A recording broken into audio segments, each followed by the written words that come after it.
Bonjour à tous et bienvenue dans cette nouvelle vidéo. Je suis ravie de vous retrouver aujourd'hui parce qu'on va parler des bizarreries du solo. Une aventure, une épopée, des créatures, des lancers de dés, un souvenir, une vie entière, entière. Alors, qu'est-ce que je veux dire par là? En fait, je parle vraiment de spécificités qui ne sont quasiment que dans le solo, qu'on a beaucoup plus de mal à retrouver en multi, et des fois qui sont des choses auxquelles on ne s'attend absolument pas quand on découvre le jeu de rôle en solo.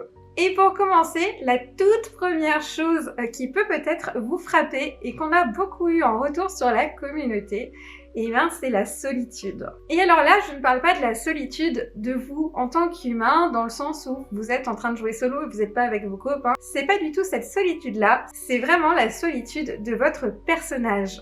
Quand vous allez devoir par exemple vous déplacer dans une forêt pendant une nuit, 2 nuits, 3 nuits, et que vous ne croisez aucun PNJ, vous allez vraiment ressentir cette sorte de malaise où vous aurez hâte de retrouver la civilisation, vous aurez hâte d'aller en ville, où vous aurez hâte de parler à des gens. C'est hyper bizarre de se dire, je trouve, que quand on est en train d'écrire son aventure, on va ressentir ça. Et pourtant, ce premier sentiment peut être ultra déstabilisant et c'est pas pour rien qu'il y a beaucoup de joueurs qui ont tendance à partir avec soit un animal, un familier, soit directement de créer un PNJ qui sera leur allié, voire de recruter très rapidement. Au niveau de mes parties, personnellement, c'est quelque chose que j'apprécie au début. C'est-à-dire que je vais laisser ce petit sentiment de malaise s'installer parce que ça va me permettre de vraiment rentrer dans la peau de mon personnage, d'être en introspection, parce que si moi je ressens ça, lui doit le ressentir encore plus et je vais m'amuser un petit peu à narrer tout ça et ça va derrière justifier le besoin de rencontrer d'autres personnes et ce genre de choses. La deuxième chose qui est un peu bizarre, c'est qu'il n'y a jamais de temps mort, il n'y a jamais de moment où c'est un peu long et où tu t'ennuies. Alors bien sûr, tout va dépendre de ta façon d'émuler le MJ du système que tu vas utiliser. Mais il y a beaucoup de systèmes où les événements vont beaucoup s'enchaîner et tu n'auras jamais le temps de te dire il fait beau aujourd'hui. La plupart du temps, il y a toujours des choses qui se passent autour de toi, des milliers de choses et tu ne peux pas malheureusement répondre à toutes les demandes de tout le monde, résoudre tous les problèmes du monde. Tu n'es qu'une personne au sein d'un univers et tes pouvoirs sont quand même limités. Le contre-coup de ça, c'est que tu as super du mal du coup à décrocher de ta partie. Souvent quand tu lances une partie, ça paraît tellement boule de neige, il y a tellement de choses qui se passent, t'es tellement à fond dedans que d'aller te coucher, d'aller travailler ou de ne pas poser 3 semaines de vacances, c'est super difficile. La troisième chose bizarre, c'est quand ton personnage meurt.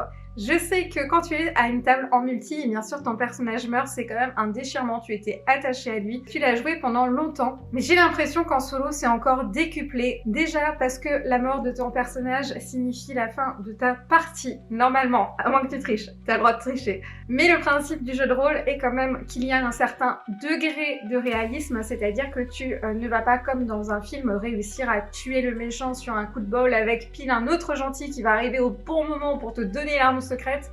Non, si tu fais de la merde, tu vas devoir assumer les conséquences et si tu fais un mauvais jet, tu vas pleurer. Comme dans la vie, le hasard est malheureusement présent et quand tu as passé des heures à écrire les pensées d'un personnage, à essayer de te connecter avec lui, que tu as déjà survécu à des situations qui sont extrêmement difficiles, et malheureusement, ce game over complet, il est super dur. Il n'y a pas de pote qui va dire « Hop, je te donne une potion de soin » ou un truc comme ça. En général, tu l'as dans le baba. Et du coup, t'es full impacté. Dans les autres bizarreries, il y a, et c'est un peu space à dire, mais le droit d'être incohérent.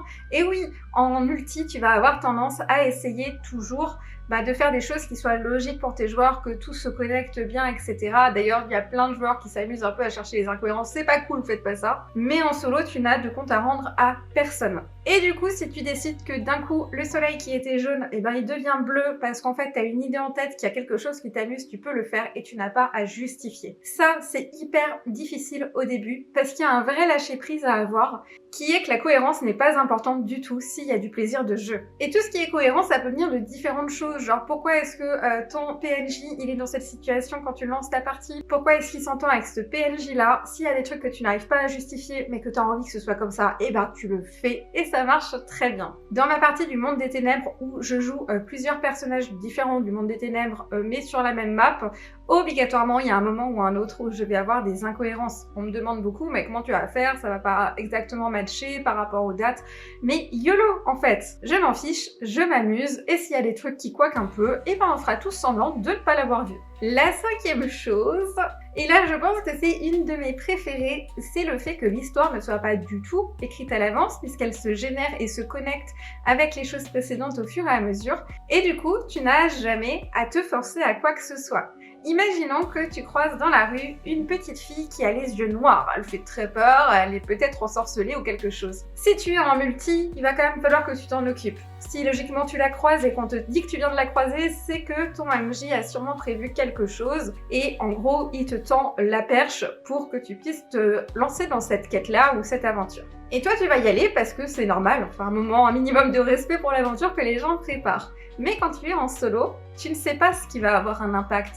Alors peut-être que d'aider cette petite fille ne servira à rien ou peut-être qu'elle va tuer l'ensemble de la planète. Et c'est ça pour absolument tout. Et du coup, tu n'as jamais l'impression de voir des clichés et de te sentir forcé à interagir avec certains personnages, certains lieux ou de faire certaines quêtes. Nous, en tant qu'humains, les actes que nous faisons n'ont qu'une conséquence assez minime. C'est le fait qu'on fasse tous les choses qui vont impacter, mais à l'échelle individuelle, c'est pas la folie. Et du coup, dans le jeu de rôle en solo, tu as beaucoup ça. Bien sûr, plus tu vas monter de niveau, plus tu vas être impactant, mais en général, tout est à ton échelle, à toi. Et il n'y a pas ce côté où toi, tu vas pile trouver le truc qui va sauver toute la situation. Ça reste extrêmement plausible, extrêmement logique de ce côté-là. Le sixième point, on m'en parle souvent au niveau des nouveaux joueurs aussi, c'est la difficulté à faire des choix. Faut-il aider cette petite fille avec ses yeux noirs ou pas? Faut-il aider ces gens qui vous demandent de l'aide? Faut-il accepter les quêtes?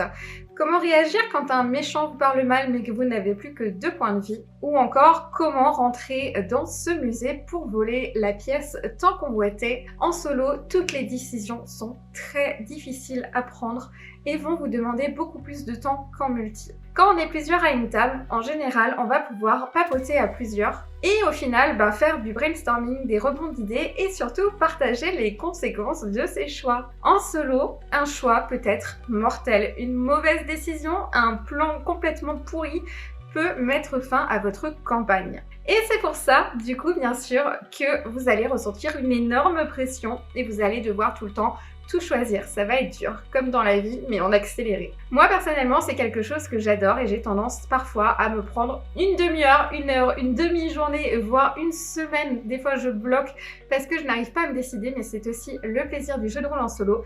Vous pouvez prendre tout le temps qu'il vous faut et vous pouvez ressasser un petit peu, ça va vous suivre dans votre journée et c'est quelque chose que je trouve absolument génial. C'est comme si j'avais toujours un pied dans ce monde fantastique.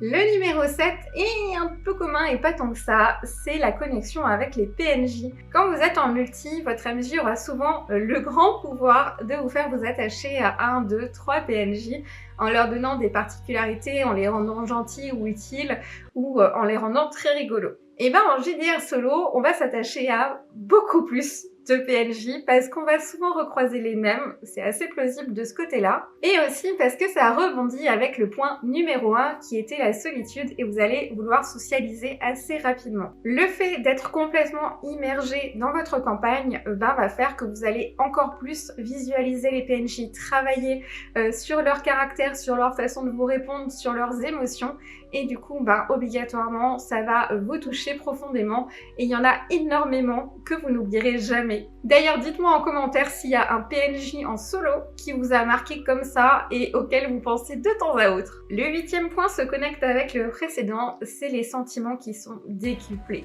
Alors je vous fais toujours une mise en garde avec ça, mais c'est aussi quelque chose de positif.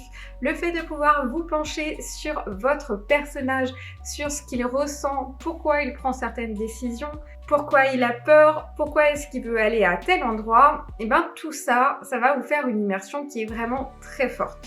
Les situations et les sentiments vont du coup être décuplés pour vous, vous aurez l'impression de les vivre parce que comparé au multi, vous n'avez pas de masque social. On va quand même, quand on est à plusieurs, essayer un minimum de se contenir, de rester dans son rôle, de faire attention au bien-être des autres et de ne pas être un fardeau ou quoi que ce soit. Mais en solo, il n'y a pas tout ça, vous êtes seul avec votre feuille, personne ne va la lire, c'est un peu votre jardin secret et du coup, vous allez être vraiment beaucoup plus immergé. Faut que je trouve un autre mot, je l'ai trop dit, mais bon voilà, ça correspond totalement, j'y peux rien. Il m'est arrivé souvent en jeu de rôle solo de pleurer parce que j'avais de l'angoisse. Alors c'était pas dans le sens de la mauvaise angoisse où je me sentais pas bien et mon cœur était pas bien, juste j'étais vraiment à fond dans la scène, comme quand on va pleurer devant un film ou qu'on va pleurer en lisant un livre. Il m'est arrivé aussi d'avoir le cœur brisé par des trahisons avec des PNJ avec lesquels j'avais fait plein de choses et qui à la fin ont été horribles. Ce genre de choses, tout ça, on les ressent beaucoup plus violemment. Et du coup, voilà, prenez toujours une pause pour vous demander comment vous allez. Mais c'est quelque chose de très agréable parce qu'on voit à quel point on arrive à être dans sa propre histoire. Le 9e truc particulier des joueurs de JDR solo, des bizarreries du solo, c'est qu'on est un peu des psychopathes de la préparation. Autant les MJ, ils sont obligés de faire des cartes, de faire des PNJ, de faire des scénarios à l'avance. Et en solo, on n'est pas du tout obligé de le faire et on le fait beaucoup. Et c'est très amusant. C'est un des côtés un peu particuliers, mais on a tendance à beaucoup peaufiner son personnage, à beaucoup peaufiner sa zone, sa map, ce genre de choses. Et en fait, ça fait totalement partie du plaisir du jeu de rôle en solo, déjà parce que c'est totalement optionnel, chacun fait selon ses goûts, mais c'est surtout qu'on a un peu l'impression de prendre le meilleur de tous les mondes.